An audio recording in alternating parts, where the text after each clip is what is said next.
Kalpalatika Devi Dasi. They are going to be married in Krishna consciousness soon.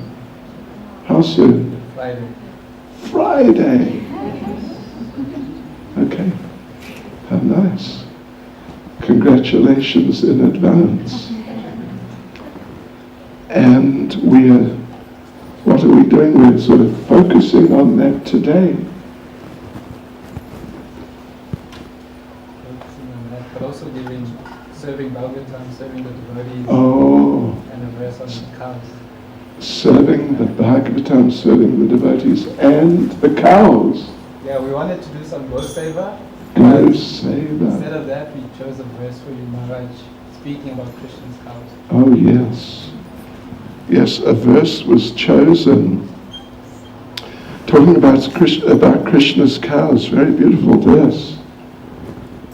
Because, well, for the devotees, for all devotees, but, in certain circles at least, particularly the Gujarati devotees, serving the cows is very important.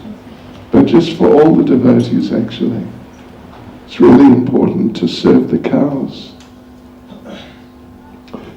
So, we will serve them by glorifying them.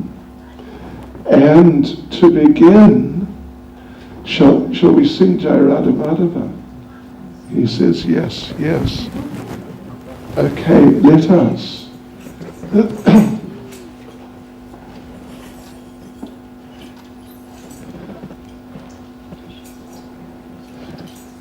And, oh, look, thank you. And you'll play that harmonium as well? Yes, thank you.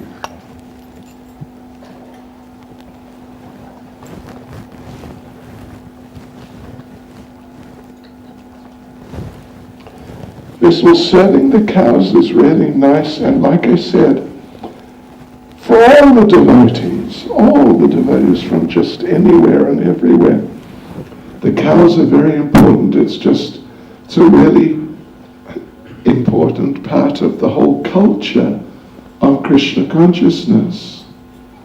And, well, at least nowadays, put it that way, at least nowadays it's most, in the Indian community as such, it's more the Gujarati people who are, they're sort of interested in the cows and really they take the cows seriously. I mean, not that all the devotees don't, but they do particularly. That's my experience, and I've seen it a lot.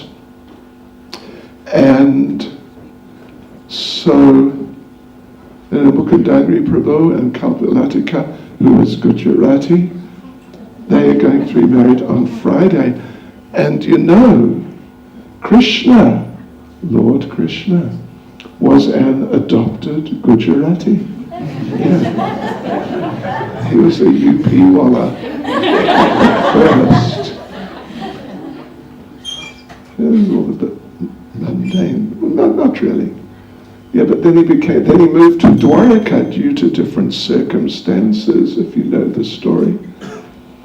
And he became an adopted Gujarati. I don't know if he spoke Gujarati, or if it even existed in those days. But Mukundangri Prabhu, he's in the process of becoming an adopted Gujarati.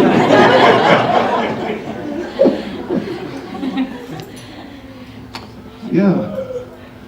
And, I know many Gujarati people, and of all the ones I know, he speaks English the best of all the Gujaratis I know. No kidding. So, okay, let us get into it.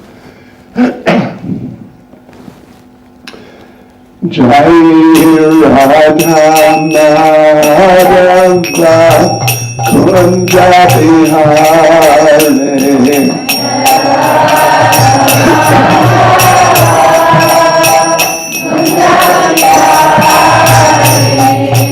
Jai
Jajashvad Pranamahang Saparvajak Status Ismad, His Divine Grace, A.C. Bhaktivedanta Swami Srila Prabhupada Ki, ISKCON's founder Acharya Srila Prabhupada Ki, Grantaraj Srimad Bhagavatam Ki, Shri Shri Nitai Gora Hare Ki, Shri Shri Nitai Sachi Sutta Ki, Sankirtan Yagya Ki, Gaur Premanande, all glories to their soul devotees, all glories to their soul devotees, all glories to their soul devotees, all glories to Sri Guru and Sri Gauranga, all glories to Srila Prabhupada.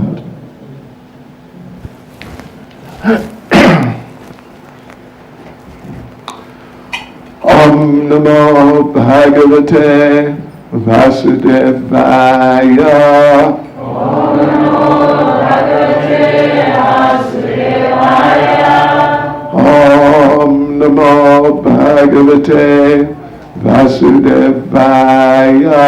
Om Namo Bhagavate Vasudevaya. Om Namo Bhagavate Vasudevaya.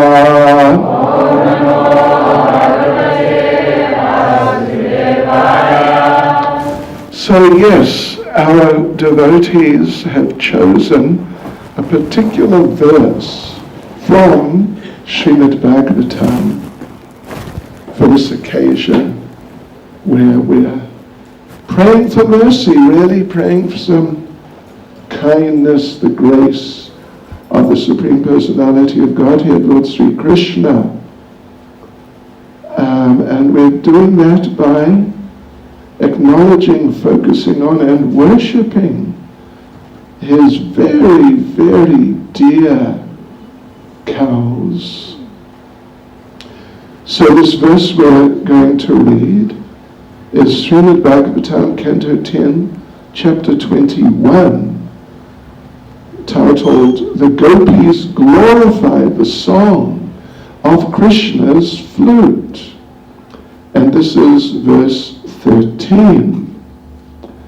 Gavascha Krishna Mukha Nirgata Venu Gita Piyusham Utta Bitakarana Putai Pibantya Shavas Nutastamapaya Kavalas Matastur Govindam Atmanija Shashru Kalas Prishantya.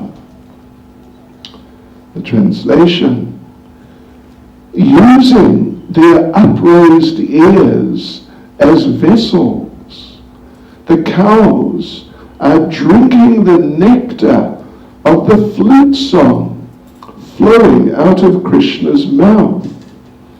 The calves, their mouths full of milk from their mother's moist nipples, stand still as they take Govinda within themselves through their tear-filled eyes and embrace him within their hearts. There's not actually a purport to this verse, but such a beautiful verse, isn't it? What a picture it creates. So, but anyway, we have some things we can focus on, yes, in this regard, from different of our Krishna conscious literatures. First of all, let me read actually a few verses also from Srimad Bhagavatam, talking about what happened at the end of the Govardhan Leela. I think we're all, so many of us are quite familiar with the Govardhan Leela, what happened, what it was all about. But Krishna lifted Govardhan Hill on the little finger of his left hand and held it there for 1 week, 7 days, 7 nights, no eating, no drinking, no sleeping, not even sitting down. But in order to protect the devotees, the inhabitants of Vrindavan, Krishna did that. And, well, there's a great, it's a long story, but like I say, generally you're well aware of it, that Lord Indra, who is the personality, the demigod who is in charge of rain, he's in charge of a few things but within the universe, but one of them's rain, and the inhabitants of Vrindavan, they were farming people, particularly they were cowherds, and of course farming people are dependent on rain. So every year they would have an Indra Puja, a big, very big program of like sacrifice and worship for the pleasure of Lord Indra, so that he would send rains. Because without rains, then the farming people, it becomes extremely difficult or too difficult. So, but Lord Krishna convinced them not to do that. Rather, they should worship Govardhan Hill. And then Lord Indra, due to the influence of the illusory energy of the Lord within this world, Lord Indra just forgot that Lord Krishna is his Lord. And Indra thought, because Krishna is the supreme Lord of all. And so Indra just, due to the influence of the illusory energy of the Lord, he forgot that. And he thought that this apparently little boy, Krishna, 7 years old or 8 years old, something like that, so just a small boy, that he was taken too seriously by all those inhabitants of Vrindavan, headed by Nanda Maharaj, who's the father, so to speak, of Krishna. So Lord Indra then got very angry that these people, what do they think they're doing? And I will show them who is important around here. So he sent the big storm. And Krishna lifted the hill. As we said, he held it for 7 days, 7 nights. And at the end, then Lord Indra came to see, expecting to see extreme devastation. So he came to see, and he thought he'd have a good laugh, that these people, they neglected me, and just see what happens to you if you neglect me. Then you end up, with flooding and devastation. So he came and he saw, to his astonishment, that everything was normal. There were no signs of flooding at all. He expected to see some dead bodies floating around in the flood waters, and buildings and trees smashed and all of that. But when he came, it was just like today, a perfect day, beautiful day. And he couldn't understand, he couldn't believe it.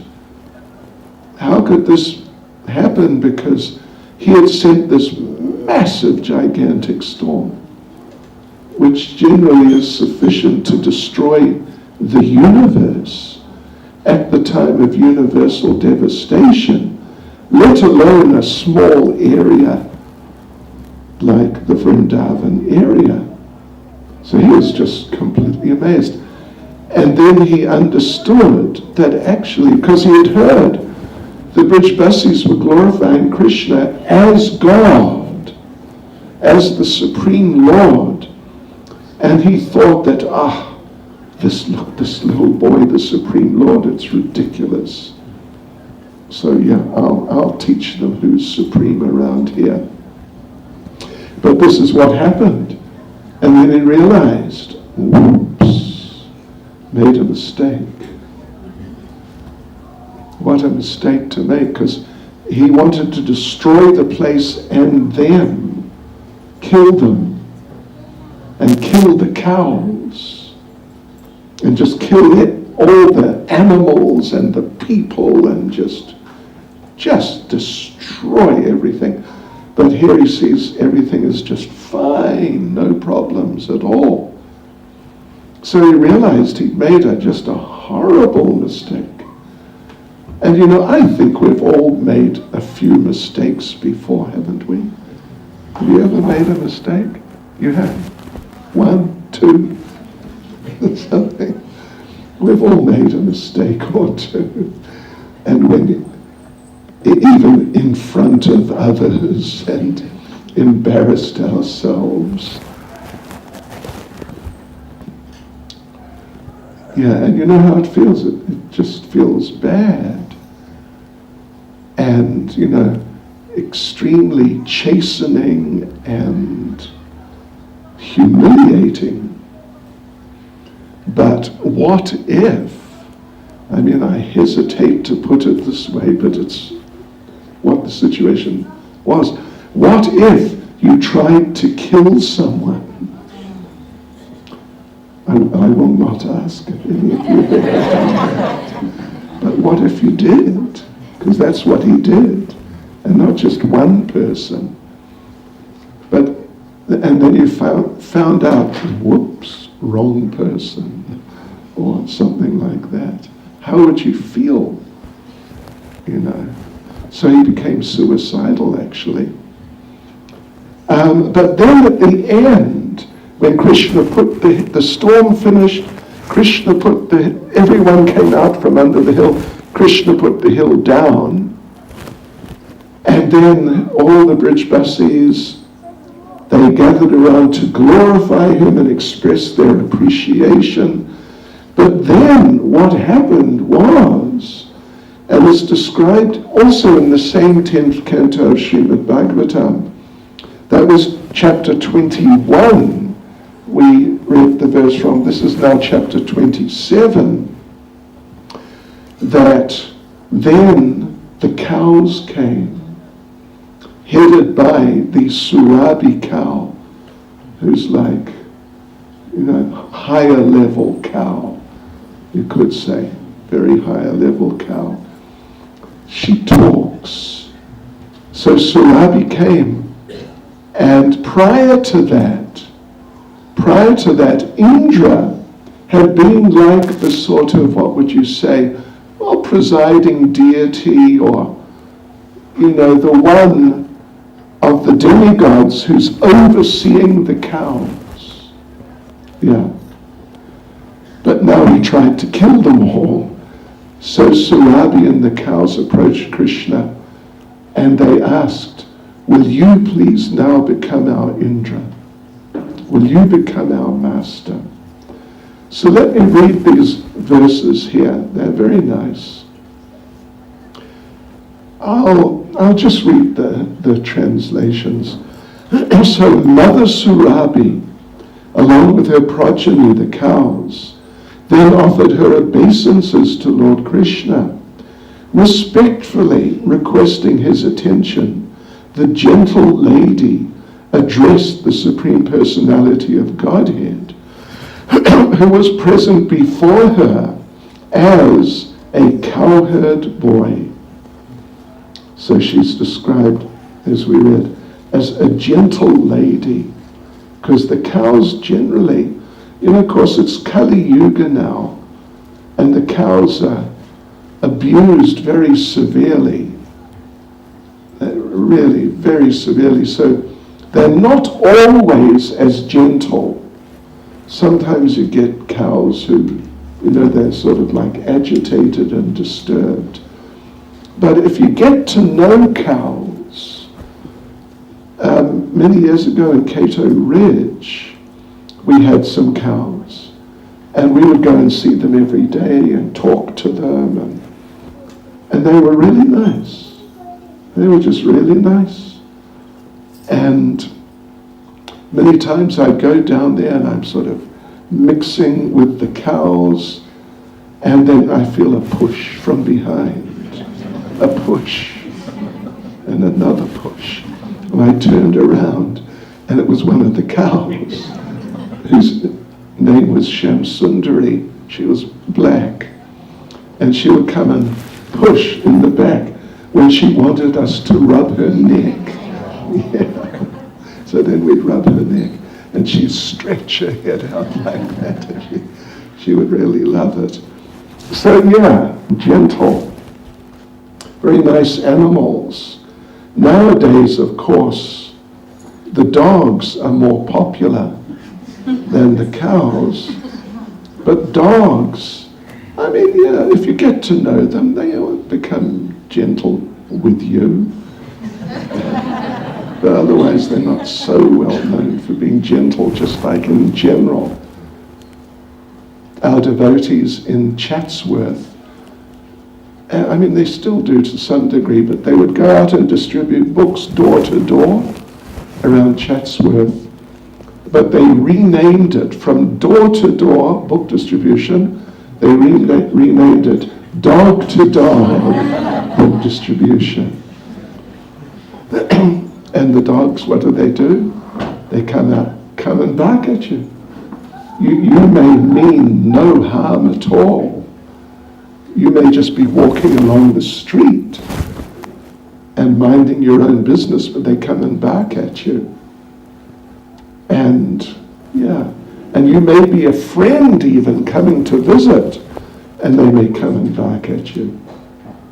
And did you ever, devotees and friends, did you ever drink dog milk? Have you ever had dog milk? I've not met anyone who has. Yeah, but have you drunk cow's milk? Yes. Generally much more than our own mother's milk, actually. Therefore, the cow is considered one of the 7 mothers of humans. So anyway, yeah, Surabi, she's the chief of the cows, and she's a gentle lady. So Mother Surabi said, "O Krishna, Krishna, greatest of mystics, O soul and origin of the universe, you are the master of the world, and by your grace, O infallible Lord, we have you as our master. You are our worshipable deity. Therefore, O Lord of the universe, for the benefit of the cows, the Brahmins, the demigods, and all other saintly persons, please become our Indra." Indra means king or lord, master, like that. Yeah. Usually used for sort of royalty. So she continues, "As ordered by Lord Brahma, we shall perform your bathing ceremony to crown you as Indra. O soul of the universe, you descend to this world to relieve the burden of the earth." And Shukadeva Goswami says, having thus appealed to Lord Krishna, Mother Surabi performed his bathing ceremony with her own milk. And Indra, that means that Indra, the offensive one, ordered by Aditi and other mothers of the demigods, because Aditi is the mother of Indra, and other mothers of the demigods, anointed the Lord with heavenly Ganga water from the trunk of Indra's elephant carrier, Airavata. Thus, in the company of the demigods and great sages, Indra crowned Lord Krishna and gave him the name Govinda.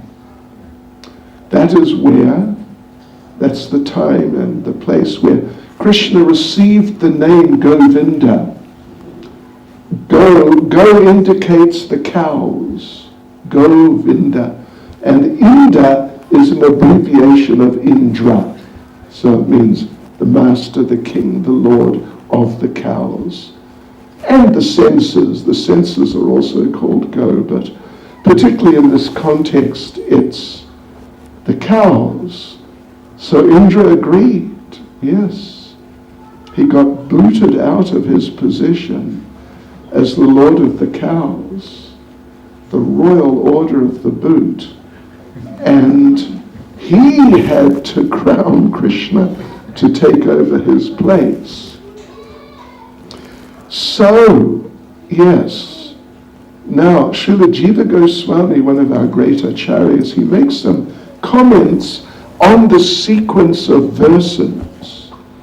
He says, although Lord Krishna is the master and shelter of everyone, he is especially the master of the Surabhi cows. For this reason, the name Govinda should not be taken lightly. The importance of the cows is described in these words of the Go Sukta. Go, again, cows, and Sukta means a type of prayer. This is the Go Sukta. It's a collection of verses found in the Rig Veda. So this particular verse, Jiva Goswami takes out, Gobyo yagya pravartante, Gobyo deva samutita, Gobyo veda samudgirna, sa shadanga pada krama, which means Vedic yagyas are performed to worship the cows. Yagya means sacrifice. So Vedic yagyas, Vedic sacrifices are performed to worship the cows. The demigods rise out of respect for the cows.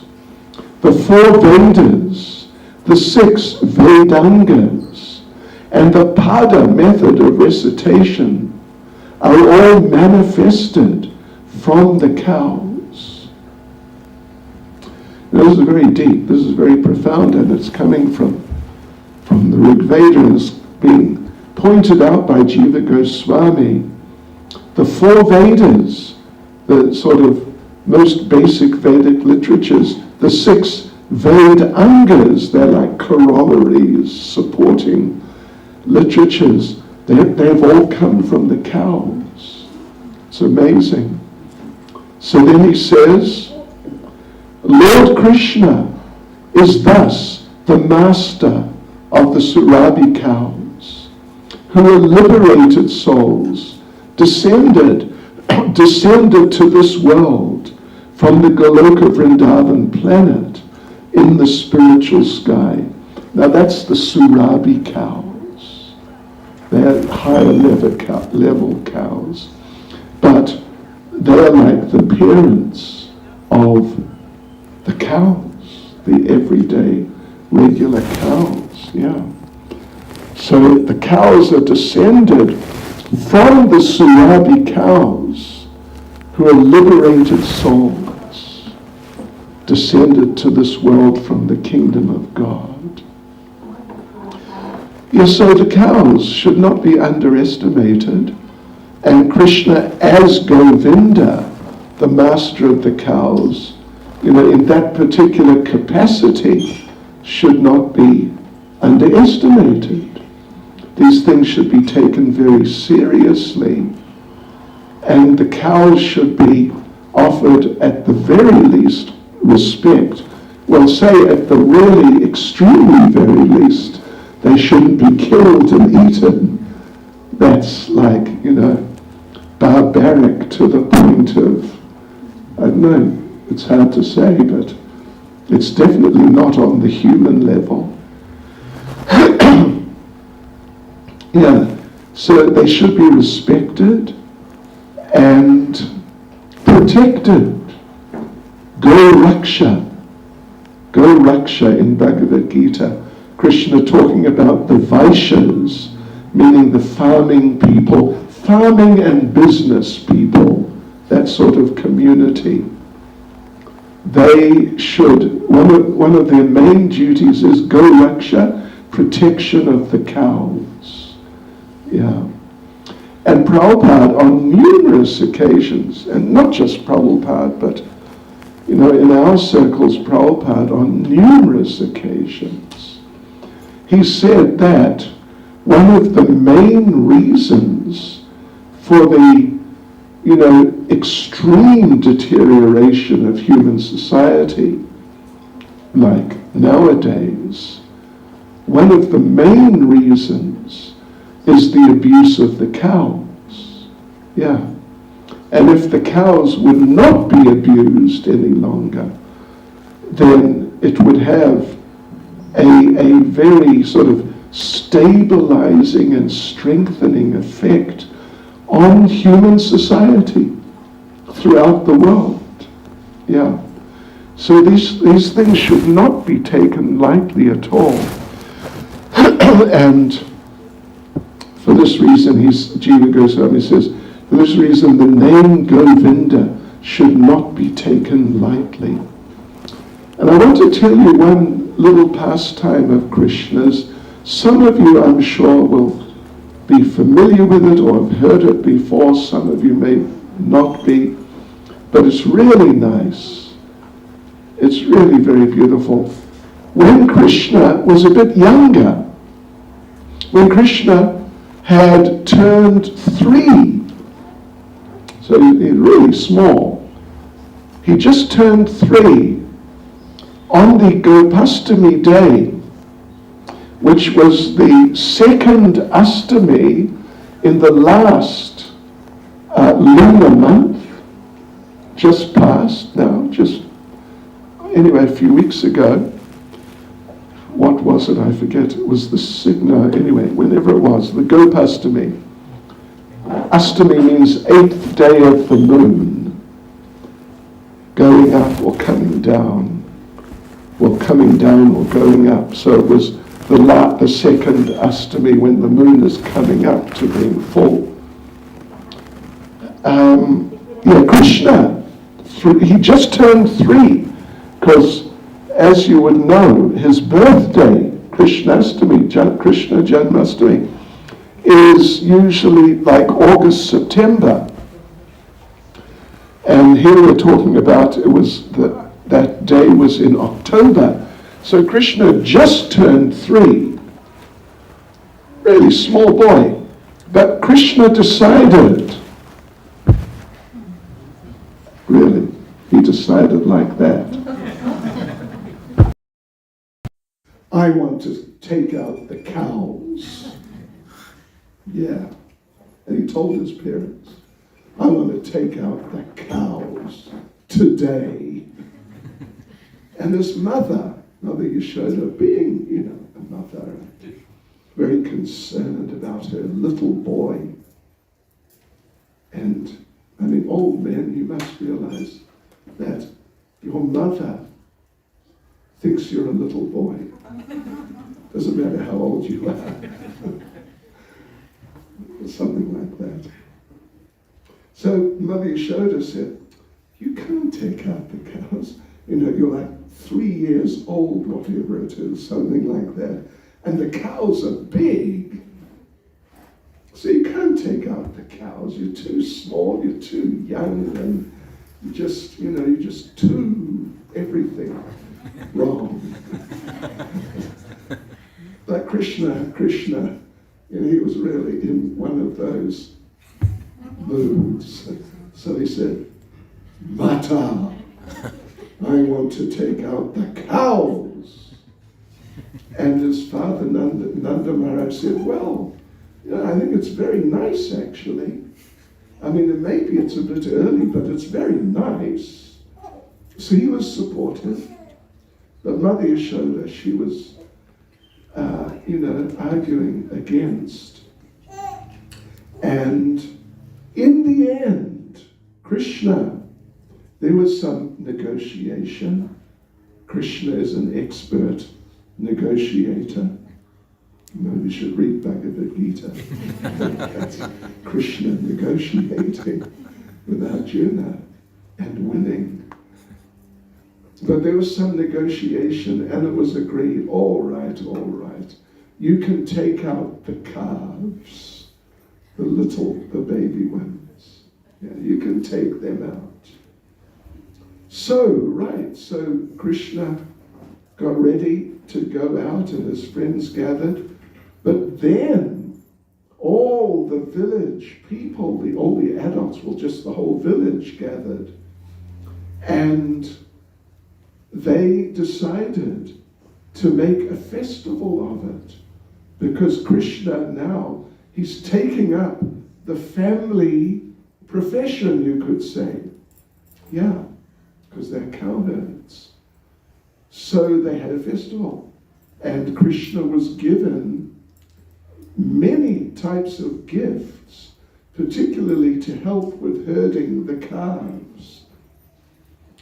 Krishna was given a stick for directing the calves, Yeah, directing them, tapping them, and getting them to go the right way. He was given a buffalo horn for calling them. An interesting little point, Krishna on that day was given his first flute. Krishna is the famous flute player, Venu Gopal. And he was given his first flute that day, on the Gopastami day of when he just turned 3. So they're about to go. Him and his friends, his cowherd boyfriends, they had gathered. The calves were there, many calves. They're about to go. And Mother Yashoda comes, Krishna's mother, and says, Krishna, I have a gift for you. Also, here. And she gave him a little pair of shoes. These, even, in villages or some parts of India, you still see these shoes. These little shoes, in those days they had gems on them. Nowadays they have like little colored, little pieces of plastic, and little pieces of cloth, here and there. And the toes are up. You know what I mean? The pointy toe up. So she gave Krishna a pair of those shoes. Krishna up to then was just barefoot. And she said, Krishna, that's how mothers put these things, Krishna, take these shoes. You're going out, into the forests and climbing on the hills, and there are rocks and thorns, and take these shoes, wear these shoes. And she then gave him a little multicolored umbrella. Same sort of thing, little, different patches of color and gems. And said, here, look, you take this umbrella, and here's a servant to carry it for you, because you're going to be out there all day in the sun. And sometimes it rains. So, umbrellas are multi-purpose. If it's sunny, it's protective. If it rains, it's protective. So you take this, and it'll help you with your calf herding. But what did Krishna do? Krishna said, no, Mata. No, I will not accept these things. And Mother Yashoda said, why not? You need them. You're going out there. You're going to hurt your feet and all these types of things. Krishna said, I will only accept these things, Mata, if you give each calf 4 shoes and a servant with an umbrella. And one of these shows said, Krishna, listen, they're animals. They don't need these things. But you're a human. It's different for you. But Krishna said, no, Mata. And Krishna said, I will not take anything better than what the cows have.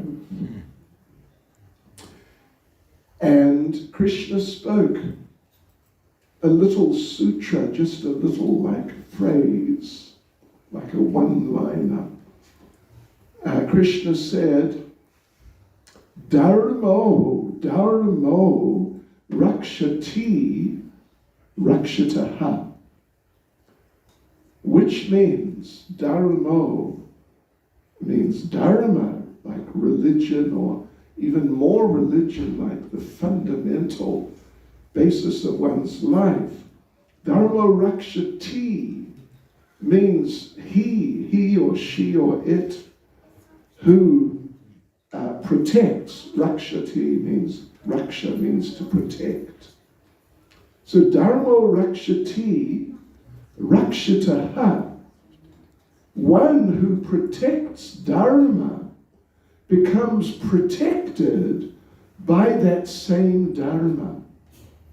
This is very, very profound, and we should, take it into our hearts actually, because, it's really fundamental, a fundamental principle in life. The one who protects dharma becomes protected by the same dharma. In this way, Krishna consciousness, you can say, it's a self-sustaining process. You maintain your Krishna consciousness, and it will maintain you. It will keep you. Yeah, and you don't need anything from the outside of the way of life of Krishna consciousness. Yeah.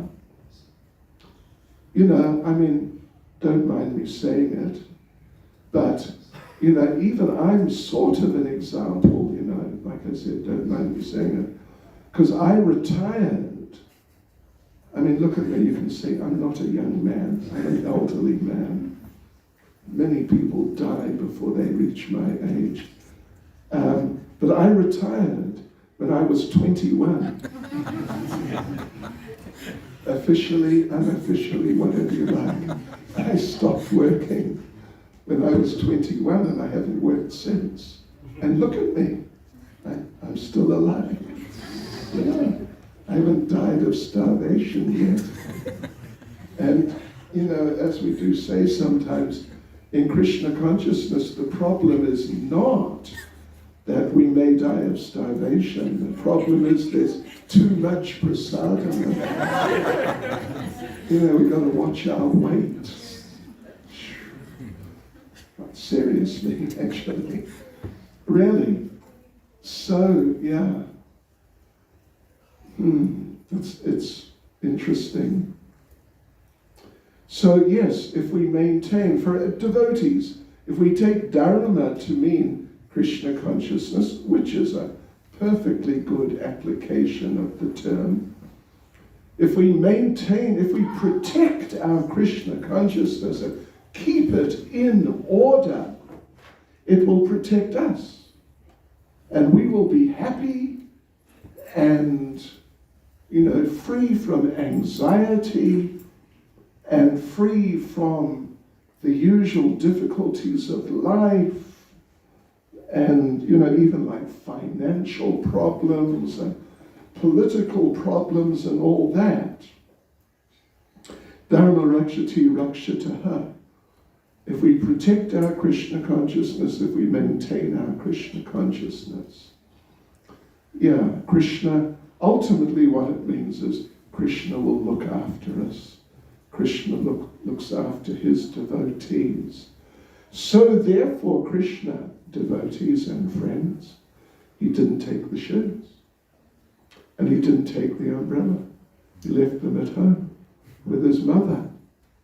Yeah. And, you know, it's not so much now, but it's still there now to some degree, is that in the, you know, more traditional, in the villages, so in many of the villages, you'll see that the cows are not just out in the barn or some field somewhere. At night, the cows, you could say, more or less, they come into the house. That there's a part of the house which is for the cows at night.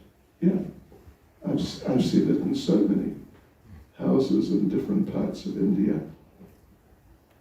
And they really look after the cows and the bulls, yeah, or the bullocks particularly.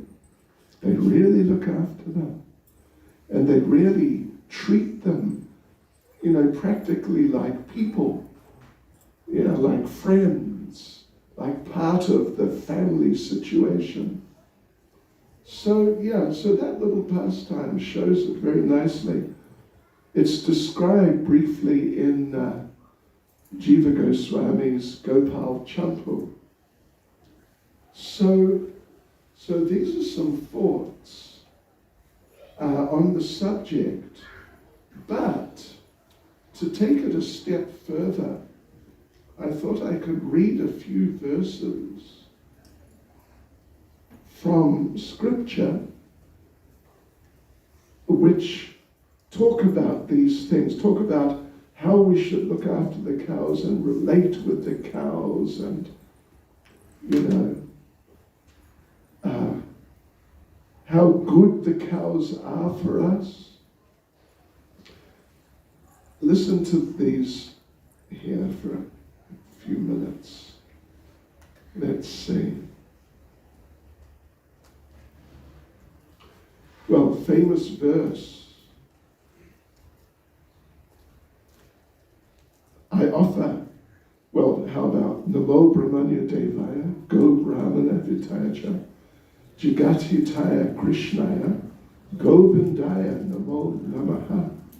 I offer my respectful obeisances to the Supreme Absolute Truth, Krishna, who is the well-wisher of the cows and the Brahmins, as well as the living entities in general. I offer my repeated obeisances to Govinda, who is the pleasure reservoir for all the senses.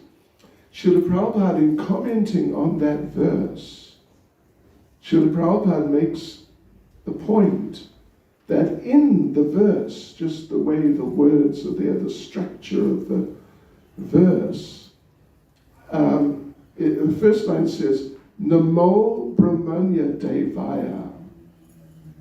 We offer our obeisances, Namo Namaha Brahmanya Devaya. Go Brahmana Hitaya, the protector, the well-wisher of Go and Brahmana. Brahmins, of course, they are the intellectual and priestly class and most pious and like that. So Krishna looks after them. But Prabhupada makes the point that when the Brahmins and the cows are mentioned there, in that context, the cows are mentioned first. Yeah, it's not Brahmana go, it's go Brahmana Hitaya. Yeah. Yes. And it's interesting in the beginning of the Govardhan Leela, the big storm and so on, the Brijbasis, the adults, they approach Krishna and please protect us. But actually what they say, Krishna, look at this, there's this huge storm coming. So please protect our cows. And at the same time, please protect us. They don't say, please protect us and protect the cows too. And this is food for thought, actually. Obeisances to Lord Krishna, who is the pleasure of the cows, the land, and the senses, and who is a swan swimming in the Manasa lake of the goddess of fortune's thoughts. Now, some of these verses are just so incredibly beautiful. Yeah. O cows, you make unhealthy people healthy and ugly people beautiful. By your auspicious sounds, you also make our house auspicious. That is why your glories are sung in the assembly of righteous people. One should gently scratch the body of the cow, offer her a mouthful of green grass, and reverently circumambulate her, walk around her. If cows are maintained nicely and comfortably, Lord Gopal will be pleased. We all know this Govinda we were just talking about, but Gopal, we know this name of Krishna, Gopal. Pal means to protect. Yeah, that's what Pal means. In different sacred places, you get deities around the boundaries of the sacred places, usually like north, south, east, west, for like smaller deities surrounding the main sacred place. And they're called the Dikpals, or in Sanskrit, the Dikpalas. Yeah, Dik meaning direction, north, south, east, and west. They are the protectors of the directions around the sacred place.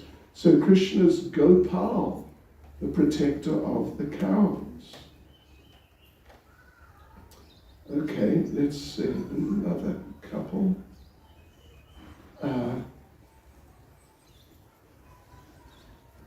Let's see.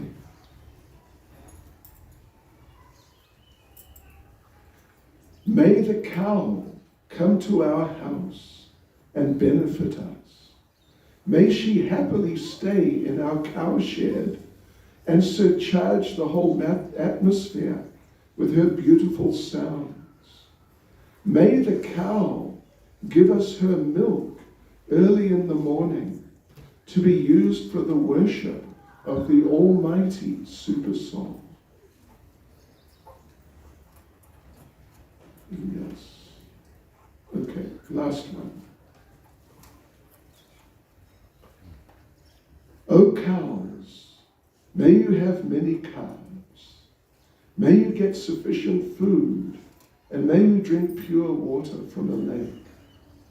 May you never fall into any trap of miscreants, and may the weapon of the Lord always protect you.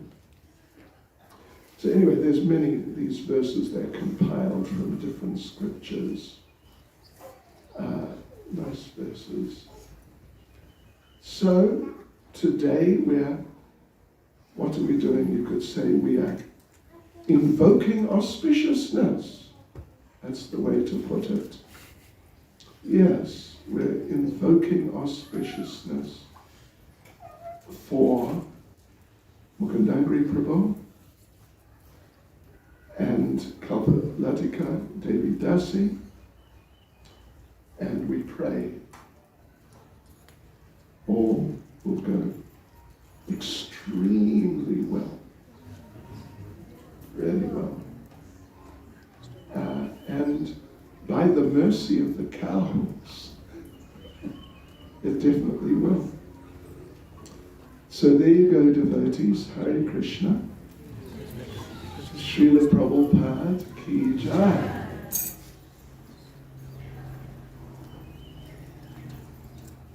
Oh yeah, we want to acknowledge, this is Kalpalatika, by the way. She's hiding.